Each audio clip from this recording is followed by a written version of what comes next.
I have recently released something that I feel like I've held on to probably my whole life. And I've been really dissecting it and talking about it amongst myself. And when I do that, it really helps integrate the thought to become just a part of my mind and my identity and how I operate. And that thing is something I've held on to probably since my childhood, and it's affected me subconsciously, like silently, but quite loudly, and I didn't even know. It all stemmed from a loop that I had going on of abandonment. My parents separated when I was younger, and because of that, and as a child, the mind of a child, how I interpreted it, it was a lot more catastrophic to me in the time, and how I made it mean something about my worth and what I deserve. Am I loved? Am I worth being loved? Am I worth being chosen? Because of the success of my parents' relationship. That was the best decision that probably could have ever happened. My parents not staying together. And it was the healthiest choice for the two of them, for all of us. But it's the meaning that I gave it. So I had this abandonment wound, neglect, rejection, a lot of other things going on subconsciously, and it really affected how I showed up in friendships. There was a lot also that had to do with my view in change, because we did lose our home when I was younger, and I was always moving around a lot, and a lot of that coupled together to this big identity that I gave myself of not being worthy, not feeling good enough. I can't have the things that I love. I can't have the things that I want. So I'm not going to get excited about it because I don't want to get disappointed. So there's no point in trying anyway. And that reflected in relationships, romantic relationships. That reflected in the things that I wanted to pursue in work for my career. When I was younger, it was just like classes, like dance classes and things like that. Cheerleading. I wanted to go for cheerleading, but I didn't. In high school, in my freshman year, and so many other things. The reason why I didn't have a boyfriend is because I didn't actually take it seriously, that certain guys who were showing their interest, and this is high school, I thought they were joking. I'm like, yeah, right, you like me. Oh, yeah, you think I'm pretty. Ha ha ha ha, jokes, good joke. Because deep down it was like, yeah, no, he's just playing. He's just playing me. The joke's going to be over soon, so I'm not even going to pay him any mind. That's how it showed up. And me reflecting that, this is actually the first time I'm saying it out loud, but reflecting that makes so much sense. Like, why have I never been in a relationship? And then also it translated as well in a lot of different ways that would take a lot of time to talk about on this recording. But I'm really seeing this now. And so as an adult, and this was very recent, 2020, when I was like, okay, I do want to see this relationship thing. I think I'm ready for a relationship. And then when it translated into, oh no, I'm actually ready to be in a relationship. This was like 2021, 2022, committed, lifelong partnership. Like I'm ready to do the thing. And I didn't see a bunch of people, but I was getting to know a couple of people.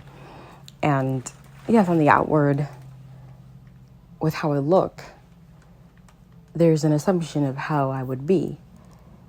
Yet I was showing up in so much angst and not completely grounded in knowing my worth. And I'm not speaking for these men, because it could have been a lot of different things, like what we wanted wasn't aligned, or we're not completely attracted to each other, or we don't want or have the same values, and that is completely fair and completely valid. But I was starting to see that the common denominator is me. So what's going on here to where I still am not attracting commitment from guys? I would date them, see them for months at a time, but there was still no commitment. And I had to see, like, why is that? Also, it looked like I kind of like held on to something longer than I needed to, or longer than I should have. So those are the different dynamics of how I was showing up. Because I've always practiced, it's not that I don't have self-worth or self-love. I do. I carry myself so confidently. I'm so confident in who I am, what I look like, my accomplishments, my heart, my mind, my intelligence, my style, my personality, how I love and care about people, animals, the world. I'm very confident in those things that I offer, but it's like subconsciously the fear of abandonment was ringing so strong. And because of that, after a certain point of talking to a guy or getting to know a guy, I think the fear started coming out, and that translated in kind of pushing for commitment, which would look like over committing myself, overextending myself before the man was able to do the thing. I did the thing. I wasn't receiving, I was chasing. That's what it translated as. And that would push any man away, or allow him to relax. Like, oh, she's doing the work. Okay, I'm going to relax. I don't need to pursue because she's pursuing. So that doesn't show up. That didn't translate in what I wanted. It's just something that I was doing out of fear, because I felt like I needed to do that to lock this relationship in. And so more recently, in the more recent romantic connection dynamic that I have, I've worked through so much, and a lot of things have come up, and it put me in a perspective to see, because I was operating in fear of abandonment, of the loop that I wanted my dad to be there. I wanted him to call me and text me and show up and be there for me. And this is what it would look like with these men. And I would say, okay, stick around, because it felt so familiar. And it was just a loop that just continued to go on and on and on. And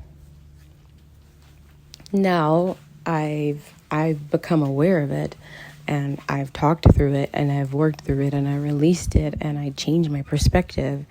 And it really helps talking through it and talking about it, because I just become so much more aware that this is the thing. This is the thing. And from releasing that, it's allowed me to be even more grounded, even more feminine, even more receptive, even more attracting, even more attractive, even more magnetic. I feel so at ease. I feel so detached. I feel so relaxed and playful. Like I want to get out there and show my personality. And it's fun, right? With no attachment to the outcome. I get to just plainly know you and have fun and show all of me, because I don't need you to complete me. I'm already complete. So anyone in their right mind would see that I'm a great woman and want to commit to me. Therefore, it's in my choice. It's in my hands now to choose what kind of man has access to me, has the ability to be in my energy, receive my energy, and commitment from me. It completely shifts it. It completely shifts it. This is the biggest thing I've unlocked this year, I believe. I'm so happy. I'm so fulfilled. I'm so in line. It doesn't take away from me liking this man that I like right now, but it does allow me to step back and allow him to come and allow him to remember why I'm so great, or allow him to miss me, allow him to pursue me, allow him to think about me, allow him to want to see me, allow him to be in his own energy, recharge. And it's okay. I'm not worried that he's not going to be there, because the right person for me who really wants to be with me is always going to be there. And he's going to commit, and he's going to continue to show up, because I allow him to choose. I allow him that choice. I'm not always showing up. I'm living my own great life and building great things for myself. And we impress each other in that way. It's impressive to see the person that you like and love grow in their craft and do their thing and just thrive in their essence and look so attractive. And it makes you want to show up even more. It makes you want to lock it in and commit. It makes you want to be loyal. It makes so much sense. So I'm so grateful for this right here.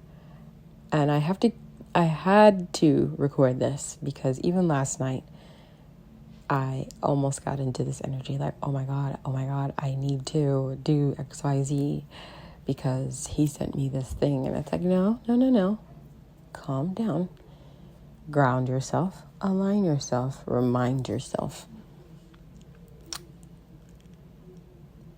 Everything is here. Everything is now. You're not missing. You're not missing anything. Allow. Live your life. You still like him. He still likes you. It is okay. Allow him to come to you. And he will. They always do. So, thank you for this new perspective. I feel like I've rebranded myself, and it feels so damn good. Oh, I want to continue to stay like this. God damn. Because men find this confidence so attractive. Like, who is she? That's something that he's always said. Like, who are you? Because he was always so impressed or turned on or attracted to my confidence. And he's always said that to me. So, that makes me miss him. Anyway, before I get all mushy, thank you so much for listening. Thank you so much for listening. Peace out, much love. Bye.